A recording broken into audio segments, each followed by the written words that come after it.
Hi, everyone. Welcome to day 5 of our weekly devotion. We're praying here this week for revival through Queensland Baptist Revival to come to our own lives, to come to our church, to come to our nation. And trust that you've been enjoying that and benefiting from it. And the good challenge of continuing in prayer 24/7 for this effort of revival within our nation. So today's lesson or devotion, if you want, is on persistent faith.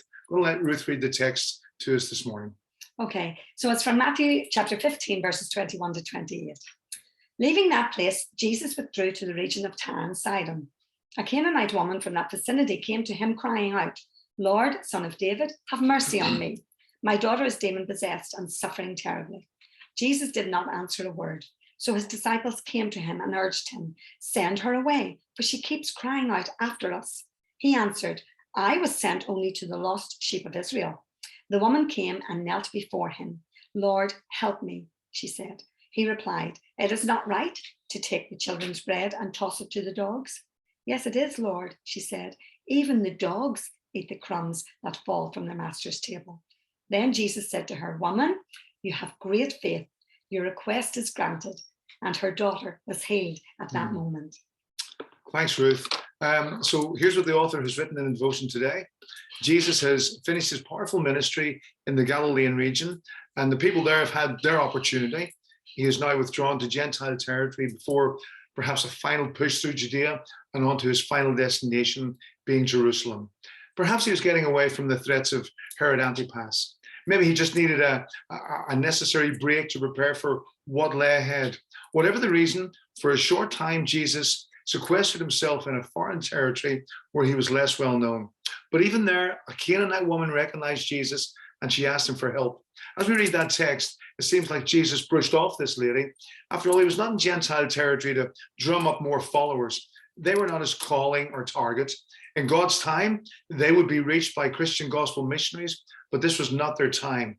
Jesus had come here as the suffering servant to save Israel. God's intention was to reach the Jewish people first, and through them to save the world. Jesus' boundaries were strong. Of course he cared, but he would not be distracted. This was not the time for a Gentile. However, this woman would just not give up. There was a temple for Eshmun, a pagan god of healing, just up the road. But she knew she needed Jesus to be the one to heal her daughter. The woman employed every tool at her disposal. She kept crying out that she could not be ignored. She used the Jewish title, Son of David, for Jesus, showing that she understood his messianic role. She humbly knelt before Jesus in obeisance and called him Lord. She parried his seeming dismissive words with the theological insight that God's intention was also to bless the Gentiles, the dogs that eat the crumbs. This was a persistent and insightful and godly Canaanite woman, and Jesus knew it. He marveled at her great faith in him. He couldn't resist it, and he miraculously healed her daughter. See, big faith is persistent. It's not put off by disappointment or setbacks or even the seeming silence of God. Big faith is determined to persevere until Jesus responds. Sometimes he says no, that's okay. That's his call.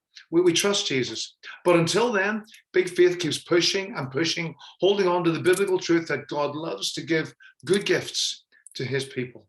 If you think that's rude or faithless to keep asking Jesus to work in power, then read this passage again and hear Jesus' response to the Canaanite lady's persistence. "Woman, you have great faith. Your request is granted."